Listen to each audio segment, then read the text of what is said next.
Hello guys, welcome to BPSC guide point. ये Mauryan empire का second part है। First part में हमने नागार्जुनी केव्स यहाँ तक किया था। ठीक है, तो हमें इतना तो पता चल गया कि अशोका ने बुद्धिज़्म को प्रोपोगेट किया था। एंड हम आगे ये भी देखते हैं कि बुद्धिज़्म को प्रोपोगेट करने के लिए उन्होंने मिशनरीज भेजी थी टू डिफरेंट डायरेक्शंस। ठीक है, ताकि इंडिया के अलावा भी बाहर बुद्धिज़्म जा सके। तो किसके द्वारा कहाँ पे भेजी गई, ये इंपॉर्टेंट है। सोना और उत्तरा को उन्होंने भेजा था सुवर्णा भूमि, मतलब बर्मा, म्यांमार आपका। महेंद्र एंड संघमित्रा को भेजा था श्रीलंका। महायंतिका को भेजा था कश्मीर एंड गांधार। एंड महारक्तिका को भेजा था योन, मतलब ग्रीस में। एंड नेक्स्ट पॉइंट है कि अशोका के जो इंस्क्रिप्शंस हैं वो Brahmi, Kharosthi, Greek and Aramaic language में लिखे गए हैं। ये एनसीईआरटी का भी पॉइंट है, तो इसको भूलना नहीं है बिल्कुल भी। अशोका ने जो इंस्क्रिप्शंस लगवाए थे उनको 3 पार्ट्स में डिवाइड करते हैं, rock edicts, pillar edicts and cave edicts. ठीक है, and James Prinsep was the person जिन्होंने इन एडिक्ट्स को फर्स्ट टाइम डेसिफर किया था इन 1837। अब इंस्क्रिप्शंस की बात करते हैं कि कहाँ कहाँ पे, मतलब कौन से इंस्क्रिप्शन में किसकी बात की गई है। तो जो पहला इंस्क्रिप्शन है उसमें एनिमल सेक्रीफाइस को कंटेम्प्ट करने की बात की गई है कि भाई एनिमल सेक्रीफाइस नहीं देना चाहिए, क्यों किसी को परेशान करना। फिर एक सेपरेट इंस्क्रिप्शन और आया, उसमें बोला गया अशोका द्वारा फर्स्ट में, मतलब फर्स्ट का एक और पार्ट, कि जितने भी ह्यूमंस हैं वो सारे मेरे बच्चे हैं। ठीक है, ये बुद्धिज़्म का जब उन्हें ज्ञान हो गया था उसके बाद उन्होंने ये चीज़ बोली थी, जब वो पीस प्रोपोगेट कर रहे थे in the world, peace and fraternity, okay, brotherhood, उस टाइम की बात है ये। सेकंड इंस्क्रिप्शन में बोला गया है कि, हाँ एक क्वेश्चन याद रखना है सेकंड इंस्क्रिप्शन से, उसी की बात करते हैं हम, कि चोला, पांड्या, चेरा, मतलब ये सब केरला पुत्रा। तो क्वेश्चन आता है कि इनका मेंशन अशोका के किस इंस्क्रिप्शन में है। तो याद रखना है सेकंड इंस्क्रिप्शन में है, और इसी इंस्क्रिप्शन में उन्होंने एनिमल्स और इंसानों की देखभाल की या उनको केयर प्रोवाइड करने की भी बात की गई है। तो इसमें इंपॉर्टेंट अभी ये है चोला, चेरा एंड पांड्यास का मेंशन। थर्ड इंस्क्रिप्शन की बात करते हैं हम। तो थर्ड में बोला गया है कि युक्ताज अलॉन्ग विद राजुकाज, हर जो भी मौर्य के किंगडम्स हैं, ठीक है, वो हर 5 साल में वहाँ पे जाके विजिट करेंगे। Not important at all. Fourth important है कि बैरी घोष, मतलब जो एक उसकी अशोका की एक पहले थ्योरी थी कि युद्ध करना है, राइट, या अशोका की नहीं कहें तो पहले राजाओं की एक थ्योरी थी कि कोई भी चीज़ हासिल करनी है तो फाइट फॉर इट। बट जब बुद्धिज़्म का ज्ञान हो गया अशोका को, तो उन्होंने इस पॉलिसी को गिव अप करके धम्म घोष की पॉलिसी को अपना लिया कि हर चीज़ अब धम्म के हिसाब से करनी है, पीस के हिसाब से करनी है। ठीक है, किसी में भी फाइटिंग और किलिंग नहीं करनी है एक तरीके से। फिर फिफ्थ इंस्क्रिप्शन में बात की गई है कि धम्म को प्रोपोगेट करने के लिए धम्म महामात्रास का अपॉइंटमेंट किया था अशोका ने in the 14th year of his coronation. तो धम्म मात्रास का मेंशन कहाँ पे मिलता है, फिफ्थ इंस्क्रिप्शन में। सिक्स्थ इंस्क्रिप्शन में बात की गई है कि किंग चाहता है कि लोगों की जो भी कंडीशन है टाइम टू टाइम राजा को उस चीज़ से अवेयर कराया जाए। ठीक है, कि जनता के बीच में जनता की हालत अभी कैसे चल रही है, क्या ज़रूरतें हैं उनकी। ठीक है, तो काइंड ऑफ डेमोक्रेटिक एक बिहेवियर है कि किंग जो है अकाउंटेबिलिटी दिखा रहा है, अपनी एक रिस्पॉन्सिबिलिटी दिखा रहा है टुवर्ड्स हिज जो भी प्रजा है। सेवेंथ इंस्क्रिप्शन में रिक्वेस्ट एंड टॉलरेंस की बात करी गई है टुवर्ड्स ऑल रिलीजन। ठीक है, तो काइंड ऑफ यही भी पीस की तरफ ही है। फिर एट्थ में जो अशोका की जो पहली धम्म यात्रा है टू बोध गया एंड बोधित्री, उसका मेंशन है, ये इतना इम्पॉर्टेंट नहीं है। नाइन्थ में वो बोलता है कि जितनी भी सेरेमनीज या रिचुअल हैं तो उनको कंडेम किया गया है, तो इतना ध्यान नहीं रखना। 10th में याद रखना है कि धम्मा को प्रीच किया गया है। 11th में कि धम्मा पॉलिसी को थोड़ा एक्सप्लेन किया है उन्होंने। 12th में वही सेम है कि सारे रिलीजन और जितने भी सेक्ट है उनकी तरफ टॉलरेंस दिखाना है। 13th इंपॉर्टेंट है क्योंकि इसमें कलिंगा वॉर जो मेन जहाँ से टर्न आता है अशोका की लाइफ में, उसका मेंशन है। ठीक है, एंड अशोका का जो धम्म है वहाँ पे उसकी एक काइंड ऑफ विक्ट्री है, victory of Ashoka's dhamma and Greek kings, इन सब केस में मेंशनड है। ठीक है, जितने भी राजाओं के ऊपर अशोका ने जीता था कभी, तो वो 13th इंस्क्रिप्शन में मेंशनड है। इसी में कलिंगा वॉर भी आता है आपका। जो नंबर ऑफ पिलर एडिक्ट्स हैं वो है 7 इन नंबर। और ये सिर्फ ब्रह्मी भाषा में ही लिखे गए हैं। Let me clear this. ठीक है, तो ये सिर्फ ब्रह्मी भाषा में ही, मतलब ब्रह्मी स्क्रिप्ट में ही लिखे गए हैं। 6 डिफरेंट प्लेसेस हैं जहाँ पर इन एडिक्ट्स को लगाया गया है। Prayag, Delhi Topra, Delhi Meerut highway, Rampur, Lauriya Nandangarh and Lauriya Areraj. The Kaushambi जो इंस्क्रिप्शन है उसको हम क्वींस इंस्क्रिप्शन भी बोलते हैं। ये फैक्चुअल है तो इसको याद कर लेना। जो रोमेंदई पिलर एडिक्ट है वो सबसे छोटा एडिक्ट है, इसको भी याद करना है। धम्म यात्रा के दौरान अशोका ये मैंशनड है कि उन्होंने जो अपने लुम्बिनी में जो लैंड रेवेन्यू था उसके रेट में कुछ कमी, मतलब रिडक्शन कर दिया था टैक्स रेट में। एंड इस चीज़ का मेंशन रोमेंदई पिलर इंस्क्रिप्शन में मिलता है हमें। फिर हमारा एक और इंस्क्रिप्शन है जिसको हम कांधार इंस्क्रिप्शन बोलते हैं या फिर शारे कुना इंस्क्रिप्शन बोलेंगे। ठीक है, इसकी जो स्क्रिप्ट है वो है ग्रीक एंड एरेमिक। कांधार कहाँ पे आ गया, ये जैसे हमारा इंडिया है तो यहाँ पे आपका करंदार आ गया। ठीक है, ऊपर नॉर्थ जो सेंट्रल एशिया वाला ऊपर है, तो उसमें ग्रीक एंड अरामिक स्क्रिप्ट की बात की गई है। अशोका के टाइम पे जो मौर्यन एम्पायर था उसको 5 पॉलिटिकल सेंटर्स में डिवाइड किया गया था। ठीक है, अब हम पहले इन पॉलिटिकल सेंटर्स को देख लेते हैं। ये हैं हमारे वो 5 political centres, provinces and provinces की कैपिटल्स। जो प्रोविंसेस हैं उनको चक्रास भी बोला गया है। ठीक है, तो देख लेते हैं कौन कौन से हैं। प्राची, कलिंगा, अवंती, उड़ीसा या फिर उत्तरापथ एंड दक्षिणापथ। अब इनकी कैपिटल्स देखते हैं। प्राची की कैपिटल्स पाटलिपुत्र, कलिंगा की तोशाली, अवंती की उज्जैनी या उज्जैन, उत्तरापथ की तक्षशिला एंड दक्षिणापथ साउथ में मतलब सुवर्णगिरी। ये इनके 5 प्रोविंसेस हैं और जो इनको हेड करेगा उसको हम बोलेंगे कुमार या फिर आर्यपुत्र। प्रोविंसेस को डिवाइड किया गया इन द विषयाज या फिर हम डिस्ट्रिक्ट भी बोल सकते हैं, और हर एक डिस्ट्रिक्ट को, हर एक विषय को हेड करेगा विषयपति। इसके नीचे एक और स्ट्रेटिफिकेशन आएगा, जो स्मॉलेस्ट यूनिट ऑफ एडमिनिस्ट्रेशन है उसको हम बोलेंगे ग्राम। आज की भाषा में बोले तो गाँव, इसको हेड करेगा ग्रामिका। ओके, सो बैक टू अब दिस पेज। इसमें देखते अब क्या है। तो प्रोविंसेस को क्या बोला गया है, चक्रा। जो स्ट्रॉन्गेस्ट एविडेंस है of Ashoka being a Buddhist, वो कहाँ पे मिलता है, भाबरू माइनर एडिक्ट में। कहाँ पे है ये भाबरू वाला, बैरेट में। तो ये याद रखना है कि कोई पूछे कि भाई अशोका बुद्धिज़्म की तरफ था तो ये कहाँ से मिलेगा इसका रेफरेंस हमें, तो भाबरू माइनर एडिक्ट से मिलेगा। और इसकी लोकेशन भी याद रखनी है। जो मस्की माइनर इंस्क्रिप्शन है वो कोरोनेशन से रिलेटेड है उसके। ठीक है, एंड यहाँ पे अशोका कॉल्ड हिमसेल्फ बुद्ध का शाक्य, बुद्ध शाक्य, किसमें, मस्की में। और मस्की कहाँ है भी भाई, कर्नाटका में है। सौगुरा जहाँ पे कॉपर इंस्क्रिप्शंस मिले हैं, एंड महास्थान इंस्क्रिप्शन। ठीक है, यहाँ पे जब फेमाइन आया था अशोका के एम्पायर में तो जो फूड ग्रेन्स बांटे गए थे बाय द स्टेट उसका मेंशन्ड है। So this is also an important point. Modern pillar capital कहाँ पे मिला है, सारनाथ में, जिसको हम लॉयन कैपिटल बोलते हैं, जिसमें ऐसे शेर बना हुआ है, फिर ऐसे कमल्स बने हुए नीचे, ऐसे पिलर है वो पूरा। ठीक है, ड्राइंग मेरी बहुत अच्छी है, सो थैंक यू कंसिडर करने के लिए। अकॉर्डिंग टू, इस पे आते हैं अब हम। अकॉर्डिंग टू मेगास्थनीस कहता है कि जो सिटी है उसको 6 कमिटीज़ में बांटा गया है।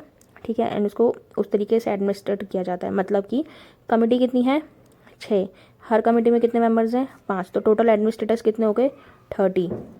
इसी गुचड़ पुचड़ में कर दिया सब। ओके, तो 6 × 5 कितने हो गए, 30 मेंबर्स हैं। पहली कमेटी देखते हैं इंडस्ट्रीज़ एंड क्राफ्ट वर्क को देखेगी।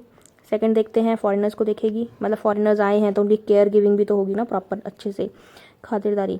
थर्ड में जो डेथ एंड बर्थ डेटा है उसका मेंटेनेंस किया जाएगा। फोर्थ में ट्रेड एंड कॉमर्स का सुपरविजन किया जाएगा। फिफ्थ में जो भी गुड्स बन रहे हैं उनकी मैन्युफैक्चरिंग एंड सेल को देखा जाएगा। एंड सिक्स्थ में सेल टैक्स को लगाया जाएगा। सेल टैक्स की बात करें कितना लगाया जा रहा है, तो 4% लगाया जा रहा है of the value of domestic goods. ठीक है, और इम्पोर्टेड गुड्स है तो 1/10 लगाया जाएगा उसका। और टैक्स इवेजन है तो डेथ पेनल्टी का भी कॉन्सेप्ट है। एग्रोनोमोई की बात करें तो कौन है, ये एक रेवेन्यू ऑफिसर है जो कि, ठीक है, जो टाइम टू टाइम ज़मीन को मेजर करेगा एंड टैक्स कलेक्ट करेगा, लगाएगा भी, कलेक्ट भी करेगा। अर्थशास्त्र में सीक्रेट एजेंट्स की बात की गई है जिसको हम बोलते हैं गॉड पुरुष, गुड या गॉड जो भी है।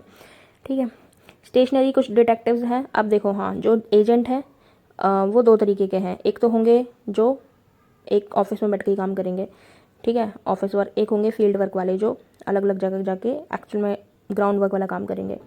ठीक है, प्रॉपर डिटेक्टिव वाला। तो जो स्टेशनरी डिटेक्टिव्स हैं उनको बोलते हैं समस्थान, और जो मूविंग डिटेक्टिव्स हैं उनको बोलते हैं संचारी। संचार मतलब क्या होता है? संचार मतलब एक जगह से दूसरी जगह जाना, तो वहाँ से आप याद कर रख सकते हो इसको। दो तरीके के कोर्ट हैं, एक है धर्मस्थाय जिसको हम बोलते हैं सिविल कोर्ट, एक है कंटक शोधना जिसको हम बोलते हैं क्रिमिनल कोर्ट। ये दोनों याद रखने हैं कि कौन सा कोर्ट का मतलब क्या है। धर्म तो मतलब उसको सिविल से कनेक्ट करना है। गवर्नमेंट जो है एक लैंड टैक्स लगा, गवर्नमेंट जो, हाँ टैक्स की बात तो बाद में करेंगे, आएगा आगे। गवर्नमेंट का जो लैंड है उसको हम बोलते हैं सीता भूमि। ठीक है। द फर्टाइल लैंड जिसमें जो बिना बारिश के भी फर्टाइल है उसको बोलेंगे adevamatrika. The principal officer managing the state land was Sitadhyaksha. अब देखो गवर्नमेंट का लैंड क्या हो गया? सीता। ठीक है। एंड इस सीता को मेंटेन करने वाला कौन हो गया? देखने वाला, मैनेजर जो होगा इसका सीता अध्यक्ष सीता का अध्यक्ष। ठीक है, हो गया कनेक्ट यहाँ से। स्थानिका एंड गोपा ये दो ऑफिसर्स हैं जो प्रोविंसेस से टैक्स कलेक्ट करके लाते हैं। राजुका, युक्ता, प्रादेशिका, धम महामात्रा, स्थाध्यक्षक एंड ब्रजभूमिक ये भी अदर ऑफिशियल्स हैं जो मॉडर्न के एडमिनिस्ट्रेशन में काम करते हैं। ठीक है।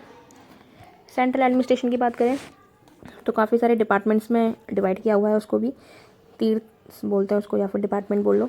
एंड अर्थशास्त्र ऐसे 18 डिपार्टमेंट का मेंशन करता है। This is not important. Megasthenes ने, ये इंपॉर्टेंट है कि मेगास्थनीज ने सोसाइटी को पहली बार तो डिवाइड किया। कौन सी सोसाइटी को? इंडियन सोसाइटी को। कौन सी सब कैटेगरीज में डिवाइड किया गया? सोल्जर्स में, magistrate, philosophers, herdsmen, farmers, artisans and counsellors. Based on their profession he divided Indian society into 7 categories. Okay, तो ये कैटेगरी थोड़ा दिमाग में रखना है, सॉरी। अब कुछ डिपार्टमेंट्स हैं और उनके हेड्स हैं, तो ये इंपॉर्टेंट है, स्टार मार्क कर लेना से, कहीं से भी कुछ भी पूछा जा सकता है। अब देखो प्रेजेंट टाइम से कनेक्ट करेंगे। पुरोहित, पुरोहित कौन होता है? पंडित। कवर हो गया ये। युवराज आज के ज़माने में भी होता है टीवियों में, कहानियों में। तो युवराज कौन होता था? प्रिंस, जो मतलब अगला राजा बनेगा।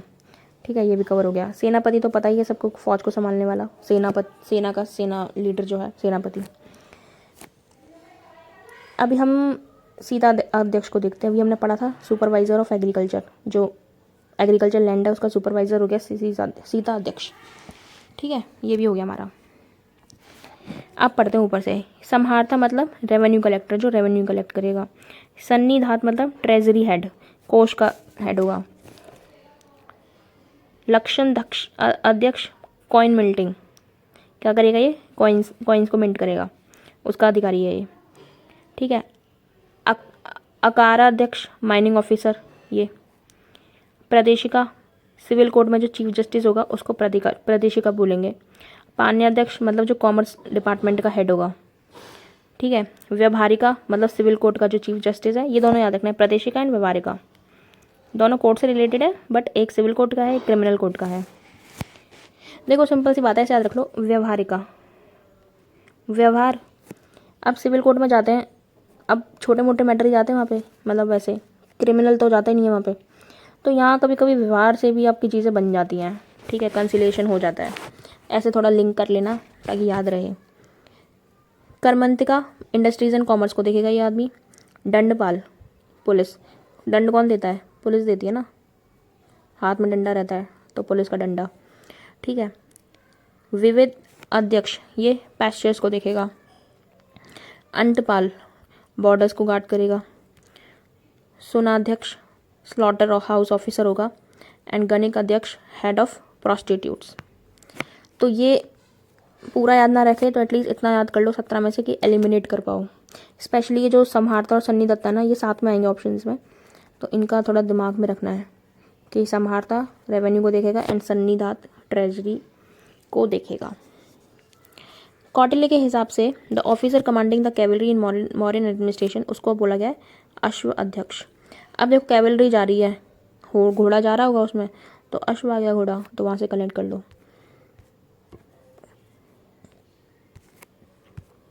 Megasthenes refers to 6 committees 5 members, जो हमने ऊपर देखा था। ठीक है। And each look after the administration of army. अब कौन कौन सी कमिटीज़ हैं ये रही? Navy, transport and supply, infantry, cavalry, war chariot, war elephants. ठीक है, 6 कमिटीज़ हैं, हर कमेटी में 5 मेंबर रहेगा, टोटल हो गए 30 members. There were many cities in the Mauryan empires of which the city of Brahmagiri was located at the southern most point. ये important नहीं है, बस इतना याद रखना, सदर्न मोस्ट मौर्यन का ब्रह्मगिरी था, that's it. Last ruler Brihadratha था, ठीक है। बृहद्रथ को किसने मारा? उसके कमांडर पुष्यमित्र ने मारा। अब ये पुष्यमित्र कौन सी डायनेस्टी वो करेगा स्टैब्लिश? शुंग डायनेस्टी, ठीक है। तो शुंग पढ़ते हैं, छोटी छोटी डायनेस्टीज हैं ये, खत्म करते हैं इसको। शुंग को किसने फाउंड किया? अभी देखा हमने, पुष्यमित्र ने किया बृहद्रथ को मार के। शुंग की कैपिटल कहाँ होगी? पाटलिपुत्रा में ही। पुष्यमित्र शुंग, ये याद रखना है, किसने 2 अश्वमेध यज्ञ करवाए थे, ठीक है। कौन सा प्रीस्ट आया था उस टाइम पे? पतंजलि। पुष्यमित्र ने जो भारत स्तूप टूट गया था उसको रेनोवेट भी करवाया था। दो ये बुद्धिज़्म की तरफ इतना प्यार भरी रूप से नहीं दिखता था, बट स्टिल इसने भी कुछ काम किए थे जिन्होंने बुद्धिज़्म की तरफ एक पॉजिटिव स्टेप दिया था, ठीक है। पुष्यमित्र की डेथ के बाद इनका बेटा था अग्निमित्र, वो रूलर बनता है कहाँ का?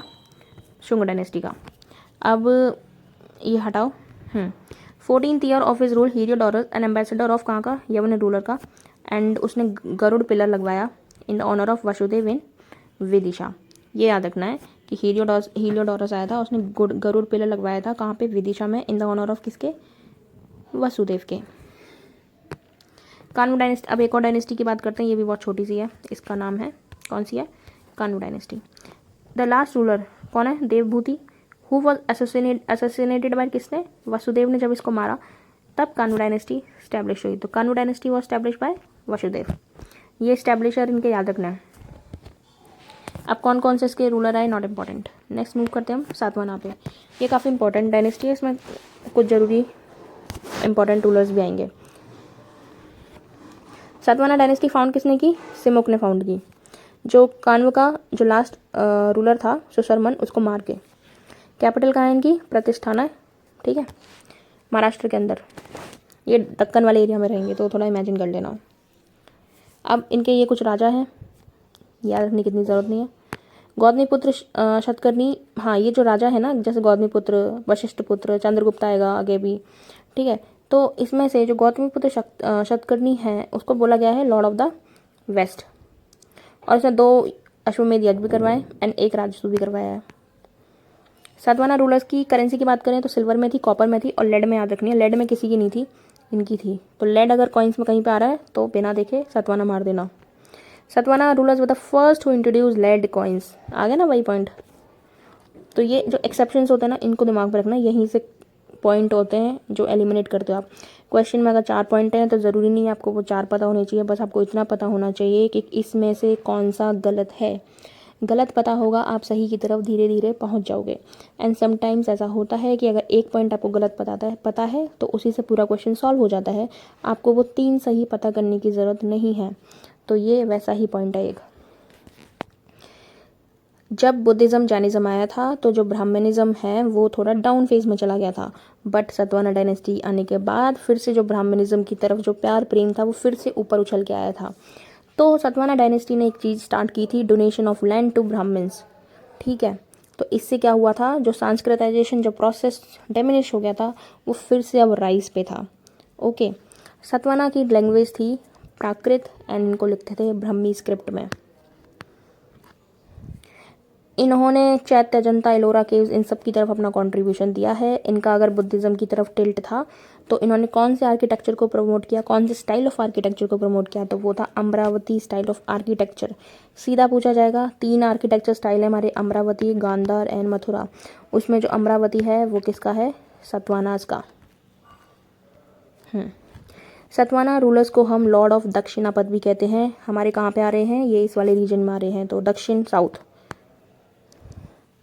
The author of Gatha Saptasati was Hal and Brihat Katha's author was Gunadhya, who belonged to the Satavahana period. कुछ याद रखने की ज़रूरत नहीं है कौन किसके पीरियड में था, बस जो ऑथर है इस किताब का वो हल है एंड जो बृहत कथा है उसका ऑथर है ये गुनाद है। ये 2 चीज़ें दिमाग में रख लो, बस हो गया। करते हैं that is foreign invasions in India. कौन कौन से इन्वेजन्स हुए इंडिया में बाय द फॉरेनर्स? तो कुछ जैसे हुए थे इंडो ग्रीक, शक, पहलवास, कुशनाज, ठीक है। ये सब लोग इंडिया में आए थे एट डिफरेंट टाइम्स।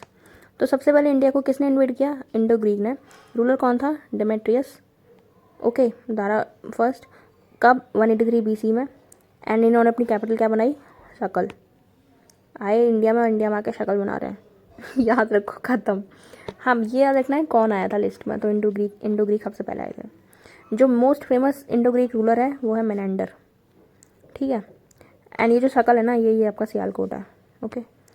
एंड जो सियालकोट है उस टाइम मेजर सेंटर ऑफ हुआ करता था किसका, एजुकेशन का। अभी जो मेनेंडर है ये इतना फेमस क्यों हो गया, क्योंकि ये बुद्धिज़्म में कन्वर्ट हो गया था। किसने कन्वर्ट किया इसको, नागसेन ने किया या फिर नागार्जुन ने किया। अब जब ये जो कन्वर्जन चल रहा है तो इसने नागसेन ने मेनेंडर को कुछ तो समझाया होगा कि ये बुद्धिज़्म की तरफ अट्रैक्ट हो गया। तो जो समझाया वो इस किताब में है। कौन, किताब का नाम क्या है, मिलिंद पनो, मतलब क्वेश्चंस ऑफ मेनेंडर। और ये जो किताब है, किताब में किसका डिस्क्रिप्शन है, ये बैक टू बैक पूछा जाता है। तो ये बहुत बेसिक क्वेश्चन हो गया अगर आप ही जाता है तो। इंडो ग्रीक रूलर्स पहले रूलर्स थे जिन्होंने स्क्रिप्चर्ड एंड गोल्ड कॉइन्स को इशू किया इंडिया में फर्स्ट टाइम गोल्ड कॉइन्स किसने इशू किए इंडिया के अंदर, इंडो ग्रीक्स ने, ठीक है। और फिर जो हेलेनिस्टिक आर्ट है ये भी इंडो ग्रीक्स को बिलोंग करती है, जो कि इंडिया में आए थे। एंड हेलेनिस्टिक आर्ट का रेफरेंस इंडिया में कहाँ मिलता है, या फिर हम कहें तो रिजेम्बलेंस कहाँ पे मिलता है, गांधार आर्ट में। इसका मेन फीचर है कि किसी को भी, मतलब बुद्धिज़्म में इसका यूज़ किया गया गांधार आर्ट का। तो उसमें क्या है कि बुद्धा को एज ए ह्यूमन फॉर्म में दिखाया है, ठीक है, बाल लंबे कर दिए काइंड ऑफ वैसे। तो वो हेलेनिस्टिक का पार्ट है। नेक्स्ट हमारे जो इन्वेटर हैं वो हैं शक। इंडो ग्रीक आए इंडो ग्रीक पर इंडिया के वालों को शक हुआ। तो क्रोनोलॉजी ऐसे याद रखनी है, इंडो ग्रीक आए तो उन पर शक हुआ। कहाँ से आए थे, सेंट्रल एशिया से आए थे। 5 ब्रांचेस में डिवाइड हो गए थे, याद रखने की बिल्कुल ज़रूरत नहीं है। एंड एक उज्जैन के राजा ने इन शक को हरा दिया, फिर उसने अपना टाइटल ले लिया विक्रम आदित्य। एंड वहीं से ये जो आपका कैलेंडर है विक्रम संवत स्टार्ट हो गया, कब से, 57 BC से। शक रूलर की बात करें तो सबसे इंपॉर्टेंट है रुद्रदमन, ठीक है। रुद्रदमन ने आके प्राकृत को किससे रिप्लेस किया, संस्कृत से। एंड इसने अपने इंस्क्रिप्शन बनवाए कहाँ पे, जूनागढ़ एंड गिरनार में। तो हम बोलते हैं ना रुद्रदमन के inscription in Junagadh and Girnar, तो जूनागढ़ इंस्क्रिप्शन बिलोंग करते हैं रुद्रदमन को। दो जूनागढ़ पे बहुत सारे राजाओं का मेंशन है, but Rudradaman is one of them. And इन्होंने अपना जो एडमिनिस्ट्रेशन कैसे चलाया, सत्रपा सिस्टम फॉलो करके। ये भी डिटेल में पढ़ने की ज़रूरत नहीं है। नेक्स्ट है हमारे शक के बाद आए इंडो पार्थियंस, या पहलवाज भी बोलते हैं। एंड इन्होंने अपना नॉर्थ वेस्टर्न इंडिया में अपना कंट्रोल किया था। एंड इनका जो मोस्ट इम्पॉर्टेंट मतलब एक रूलर है वो है गोंडोफरेंस, ठीक है, काफ़ी पॉपुलर था। एंड इसी के टाइम पे, गोंडोफरेंस के टाइम पे ही सेंट थॉमस आया था as a Christian missionaries India में क्रिश्चियनिटी को प्रोपोगेट या प्रीच करने के लिए। बाकी और कुछ याद रखने की जरूरत नहीं है। नेक्स्ट हमारा कुषाण डायनेस्टी। कुषाण इंपॉर्टेंट है काफ़ी, ठीक है। कुषाण आए इंडिया में। नेक्स्ट कहाँ से आए थे, चाइना से आए थे, यौजी रेस से बिलोंग करते हैं चाइना की। एंड कुषाण डायनेस्टी को फाउंड किसने किया, कुजुल कड़फिसेस ने। एंड इनका आगे सक्सेसर हुआ वेमा, ठीक है, जिसने फर्स्ट गोल्ड कॉइन स्टार्ट किए यहाँ पे आके। फिर वेमा खड़फिसेस जो है उसने अपना टाइटल क्या ले लिया, महेश्वर का। तो ये टाइटल याद रखना किसने लिया है। इनके कॉइन्स पे भगवान का पोर्ट्रेट्स भी मिलने लग गए थे, ओके। कनिष्का क्या बोलते हैं, कनिष्का इस किंगडम का मोस्ट इंपॉर्टेंट रूलर था, ओके। कनिष्का ने अपना जो थ्रोन एक्सेप्ट किया 78 AD में। एंड यहीं से स्टार्ट होती है शक संवाट की, इंपॉर्टेंट है, पेपर में आता है। कुषाण रूलर जो थे, मतलब कुषाण के, कनिष्का जो था इसने देवपुत्र टाइटल भी होल्ड किया हुआ था, मतलब कि भगवान की परछाई। इसने 4th बुद्धिस्ट काउंसिल भी करवाई थी कश्मीर के अंदर, जहाँ पे महायान सेक्ट जो है वो रियलिटी में आ गया था, ठीक है। इनके टाइम पे जो फिजिशियन था वो था चरक की किताब है चरक संहिता। एंड बुद्धिज़्म की इंसाइक्लोपीडिया की बात करें तो उसका नाम है महाभिभाषा शास्त्र। क्वेश्चन आएगा कि इनमें से कौन सी किताबें बुद्धिज़्म की हैं या जैनिज़्म की हैं या बुद्धिज़्म की नहीं हैं या इसकी नहीं है। तो याद रखना है महाभिभाषा शास्त्र किसी ब्राह्मणिज्म या वैष्णविज्म या शैविज्म को बिलोंग नहीं करती, ये बुद्धिज़्म को बिलोंग करती है, ठीक है। एंड इसके क्रिएटर हैं आपके वासुमित्र, जो कनिष्का के एम्पायर में रहते थे। अशोका जो थे इनके कोर्ट पोएट थे, किसके, कनिष्का के। अब अशोका की किताबों की बात करें तो इम्पॉर्टेंट है, पहली थी आपकी शरदोपत, ठीक है, शास्त्र, बुद्धचरित, सौंदर्य नंद, सारिपुत्रा, प्राकरण एंड सूत्रलंकार। जो महायान है उस टाइम ये, जब महायान बुद्धिज़्म की जो काउंसिल हो रही थी तो वहाँ पे ये भी प्रेसिडेंट थे। ओके, इतना याद हो गया। एंड कनिष्का के कोर्ट में कुछ और भी लोग थे, जैसे आचार्य नागार्जुन, पार्श, वासुमित्र। नागार्जुन प्रोपाउंडर थे किसके? निहिलिज्म के, मतलब मिडल वे के। इन्होंने कुछ लिखा है, किताब लिखी है, उसका नाम है प्रजन परमिता सूत्र। तो ये याद रखना है ये किसने लिखी है। प्रजन मतलब नागार्जुन ने लिखी है। अब कनिष्का के टाइम पे दो स्कूल ऑफ आर्किटेक्चर ज़्यादा प्रोपोगेट हो गए, Gandhara school and Mathura school. ठीक है, मथुरा क्योंकि कनिष्का ने अपनी कैपिटल बना लिया था मथुरा को भी, तो यहाँ पे मथुरा स्कूल भी मिलेगा। द लास्ट रूलर हैं जो कुषाण डायनेस्टी के, that is your Vasudev. Kushan rulers famous थे क्योंकि उन्होंने प्योर गोल्ड कॉइन्स इंडिया के अंदर रन किए थे। कुषाण रूलर्स ने कॉपर कॉइन्स को भी इंट्रोड्यूस किया था इंडिया के अंदर।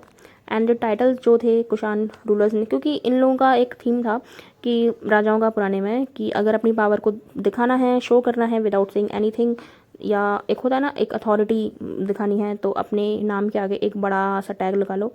तो वैसा ही ये टैग है, टाइटल है महाराजा अधिराज या देवीपुत्र या केसर, ताकि लोग जो हैं आपको एक कंसिडरेशन में लें as their supreme, like supreme even before या इवन देन गॉड। इसलिए गॉड से कंपेयर करते थे, सीधा किसी और से नहीं करते थे, शैडो ऑफ गॉड। ठीक है, तो मतलब क्या है, अपने आप को भगवान ही तो काइंड ऑफ वो कर रहे हैं। इससे ऑफेंस नहीं होना है, बस याद रखना है आपको चीज़ें। नेक्स्ट हमारा most important empire after Mauryan empire, that is your Gupta empire. Gupta empire के फाउंडर याद रखने हैं, श्रीगुप्त, चंद्रगुप्त, समुद्रगुप्त फाउंडर नहीं है, that is your Srigupta.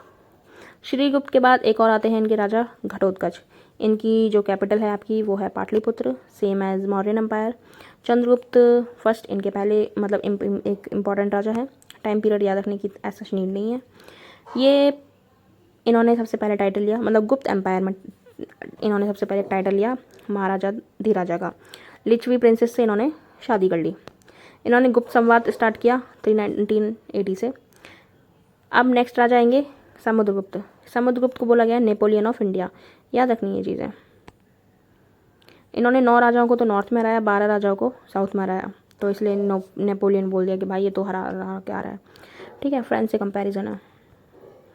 The coins of Samudragupta had the titles, क्या टाइटल्स रहेंगे? अपरातीरथ, व्याघ्रा, प्रक्रमंक, मनक, ठीक है मंक, एंड सेम यही है परक्राननंक, अरे राम। ठीक है, Samudragupta also assume the title of Kaviraj. ये सिंपल है।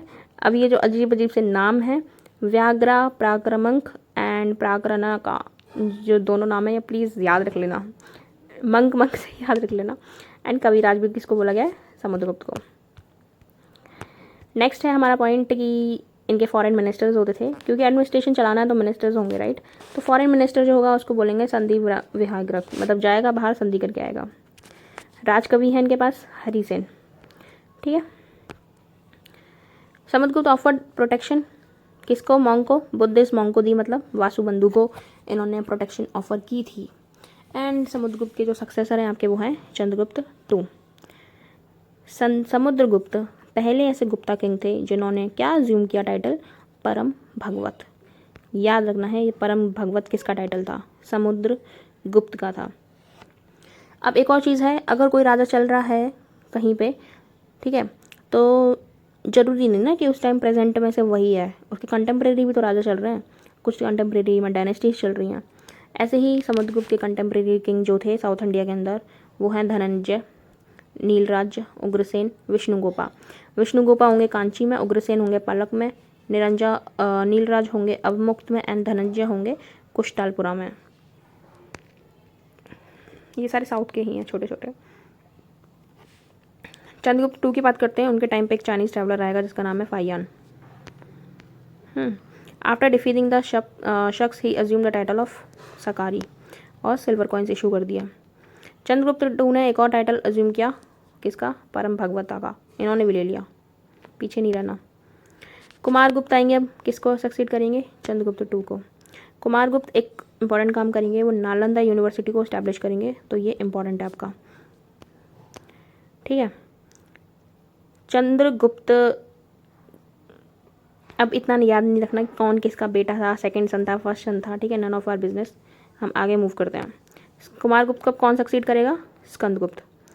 एंड स्कंदगुप्त के टाइम पे एक इंपॉर्टेंट काम होगा, हुन्स जो है वो इंडिया को इन्वेट करने के लिए आएंगे, लड़ने आएंगे, अब ये इंडिया पे अटैक कर देंगे, ठीक है। तो ये याद रखनी है, स्कंदगुप्त के टाइम पे एक ही मोस्ट इंपॉर्टेंट काम हो रहा है, जैसे कि जो है इन्वेजन का। अब जो भीतरी पिलर इंस्क्रिप्शन है वो स्कंदगुप्त का मेंशन करते हैं कि स्कंदगुप्त जो है वो पुष्यमित्र से लड़ रहा है, ठीक है, बैटल चल रहा है इन लोगों का। तो ज़्यादा कुछ याद नहीं रखना, स्कंदगुप्त का याद रखना है, रेफरेंस मिला है भीतरी पिलर में। एंड इन्होंने अपना जो गिरनार पर जो सुदर्शन लेक है उसका भी रेनोवेशन में कंट्रीब्यूशन किया है। हाँ, अभी जो सुदर्शन लेक है ये पता नहीं ज़्यादा इंपॉर्टेंट लेक है उस ज़माने का, इसको सब रेनोवेट करा रहे हैं। चंद्रगुप्त मौर्य ने भी कराया, अशोका ने भी कराया, रुद्रदमन ने भी कराया और स्कंदगुप्त ने भी कराया। अब कौन कौन से ऑफिसर्स भेजे इसको मत रखो, बट ये याद रखो कि कंट्रीब्यूशन किसका था। एक कुतुब मीनार हुआ और एक ये सुदर्शन लेक हुआ। इनके रेनोवेशन में ज़्यादा लोगों के हाथ हैं, तो वो हाथ किसके हैं वो याद रखना बहुत इंपॉर्टेंट है। तो समुद्रगुप्त, ठीक है, मौर्य, मौर्य है ये, 2 नहीं है, फिर अशोक आएगा, फिर रुद्रदमन आएगा, फिर स्कंदगुप्त। एंड गुप्त डायनेस्टी के सबसे जो आपके लास्ट राजा हैं वो हैं आपके विष्णुगुप्त। ओके। एंड अब एडमिनिस्ट्रेशन चलाना है तो ये भी अपना एम्पायर को डिवाइड करके रखेंगे ईजी एडमिनिस्ट्रेशन के लिए। तो प्रोविंसेस में डिवाइड किया गया था, प्रोविंसेस को डिफरेंट नाम से डालते थे, देश, अवनी या फिर भुक्ति के नाम से। जो भुक्ति को हेड करेगा दैट इज़ योर उपरिका। जो फ्रंटियर रीजन्स में जो रूलर्स रहेंगे उनको गुप्ता बोलते थे लोग। एंड अब एम्पायर की बात करें तो भुक्ति को फर्दर डिवाइड किया गया विषयास में, इनको इसको हेड करेगा विषयापति। फिर ग्राम अगेन आपकी स्मॉलेस्ट यूनिट ऑफ एडमिनिस्ट्रेशन है। दंड पाशिका अभी हमने पीछे ही पढ़ा था, पुलिस डिपार्टमेंट के हाथ में डंडा रहता है, तो ऐसे याद रख लो उसको। जो small unit of village groups है उसको हम बोलेंगे पेथक। पेथक याद रखना हल्का सा कि विलेज के रेफरेंस में कहीं है कुछ नाम। रेट ऑफ रेवेन्यू की बात करें तो 1/6 ले लेते थे ये लोग, सरकार ले लेती थी 1/6, ठीक है, मतलब 1/6 एक काइंड ऑफ देखा जाए तो एंशिएंट पीरियड में आइडियल रेट है। अराघट्टा या फिर राहट ये इरिगेशन के लिए यूज़ होता था। उज्जैन जो है मेजर ट्रेडिंग पोर्ट था, मेजर पोर्ट नहीं सॉरी सेंटर। ओके, पोर्ट कैसे हो सकता है। गुप्ता किंग्स ने गोल्ड कॉइन इशू किए थे जिनको ये दिनार बोलते थे। ये अभी रिसेंट एक मॉक था उसमें पूछा गया है कि गुप्ता किंग्स के गोल्ड कॉइन्स को क्या बोलते थे, तो याद रखना दिनार। पहली बार कायस क्लास का मेंशन गुप्ता पीरियड में होता है एंड किस में होता है, यज्ञवल्क्य का स्मृति में, ठीक है। गुप्ता रूलर्स फॉलोअर्स थे किसके, वैष्णविज्म के। एंड जो इनका एम्बलम था गरुड़ मेंशन था उसमें, इतना याद रखने की जरूरत नहीं है। हाँ, एक याद रखना है कि दशावतारा टेम्पल है नाम, एंड वो कहाँ पे, देवगढ़ में है। एंड गुप्ता के टाइम पे ही इसको बनाया गया है। गुप्ता पीरियड के टाइम पे ही पुरानास का जो प्रेजेंट फॉर्म है उसको कंपोज किया गया, ये इंपॉर्टेंट पॉइंट है। याद रखना है कि गुप्ता के पीरियड के टाइम पे ये जो वैष्णविज्म, सांस्कृतिजाइजेशन या ब्राह्मणिज्म ये चीज़ें आने लग गई थी, मतलब टॉप लेवल की आने लग गई थी कि अब सारी चीज़ें रेसेसिव मोड पे जाएंगी एंड बाकी चीज़ें ऊपर वाले मोड पे जाएंगी, ठीक है। तो जैसे पुरानास का कंपोजिशन हो रहा है तो क्या दर्शा रहा है, वो यही चीज़ें दर्शा रहा है कि जो ऋग्वेदा लेटर वैदिक पीरियड की जो संस्कृताइजेशन थी या कल्चर था वो फिर से वापस आ रहा है, ठीक है। वो चीज़ें, वो प्रायोरिटीज़ फिर से मिलेंगी किसको, ब्राह्मण्स को, क्योंकि बुद्धा एंड जैनिज्म के बाद जो चीज़ें हैं बहुत ही प्रैक्टिकल काइंड ऑफ हो गई थी। अब कुछ स्मृति और कंपोज की जाएंगी जैसे यज्ञवल्क्य, नारद, कात्यायन, बृहस्पति, तो याद रखनी है। अजंता के अंदर 16, 17, 19 नंबर जो केव है वो गुप्त पीरियड को बिलोंग करती हैं। एंड इसमें क्या बिलोंग करती हैं कि जैसे बर्थ, महाविष्क्रमण, महापरिवाना, ये सब तो माँ बुद्धा का है ही उसमें, ठीक है। एंड जो अजंता की केव्स हैं वो महायान सेक्ट को भी रेफरेंस उसमें प्रोवाइड करती हैं कि हाँ भाई ये सब भी था। कालिदास जो ग्रेट पोएट है और एक फिजिशियन, धनवंतरी, चंद्रगुप्त 2 के कोर्ट में ही रहते थे, मतलब चंद्रगुप्त 2 के जो 9 ज्वेल्स थे उनमें ये दो के नाम भी थे।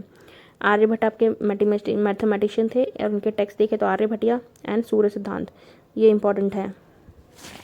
गुप्ता पीरियड पूरा ही इंपॉर्टेंट है, आप इसमें एक भी पॉइंट मिस नहीं कर सकते हो, ठीक है, स्पेशली जो हाईलाइटेड है। गुप्त पीरियड को बोला जाता है golden period of Indian history. And 2018 में बीपीएससी ने पूछा था कि पहली बार किसने कहा था कि अर्थ जो है रिवॉल्व करता है अराउंड द सन, तो ये आर्यभट्टा ने कहा था। ठीक है, अब कुछ टेम्पल्स देखते हैं जो गुप्ता पीरियड के टाइम पे आपको मिलेंगे, एंड ये इंपॉर्टेंट है, मैचिंग प्लेस सब कुछ। विष्णु टेम्पल है जबलपुर में, जबलपुर का है एमपी के अंदर। शिव टेम्पल है नागौर में, नागौर भी कहाँ है एमपी के अंदर। पार्वती टेम्पल है, ये भी एमपी के अंदर है। दशावतारा टेम्पल अभी ऊपर पड़ा था देवगढ़, एंड देवगढ़ है आपका यूपी में, मतलब ललितपुर डिस्ट्रिक्ट के अंदर। फिर एक और शिव टेम्पल है, मतलब ये कोह में है, ये भुमरा में था, ये कोह में है, ये भी एमपी के अंदर है। एक है भीतरगांव टेम्पल, ये कानपुर के अंदर है, यूपी के अंदर, यूपी में। ठीक है, एक है लक्ष्मण टेम्पल जो ईंटों से बना हुआ है, ये कहाँ है, छत्तीसगढ़ के अंदर। तो ये याद रखना है कि लक्ष्मण टेम्पल छत्तीसगढ़ में है, यूपी एमपी में नहीं है। एक और डायनेस्टी कवर कर लेते हैं, that is your Vakataka dynasty. 2050 AD में फाइंड की गई है बाय द विंध्य शक्ति, फाउंडर याद रखना है बस। ठीक है, इम्पॉर्टेंट रूलर इसका है प्रवरसेन, एंड ये ओनली एम्परर है जिसने अब कोई टाइटल रिज्यूम किया था, किसका, सम्राट का। अब यहाँ से ये महाराजा अधिराज वगैरह नहीं है, ये सम्राट बनेंगे। ठीक है, इन्होंने भी यज्ञ वगैरह किए हैं कुछ। एंड जो प्रभावती गुप्ता थी, ठीक है, वो इसी एम्पायर को बिलोंग करती थी, वकटक डायनेस्टी को। जो प्रवरसेन 2 है उसने कंपोज किया है सेतुबंध, किस में, प्राकृत में। अब यहाँ से हम नेक्स्ट क्लास में देखेंगे। Okay, thank you.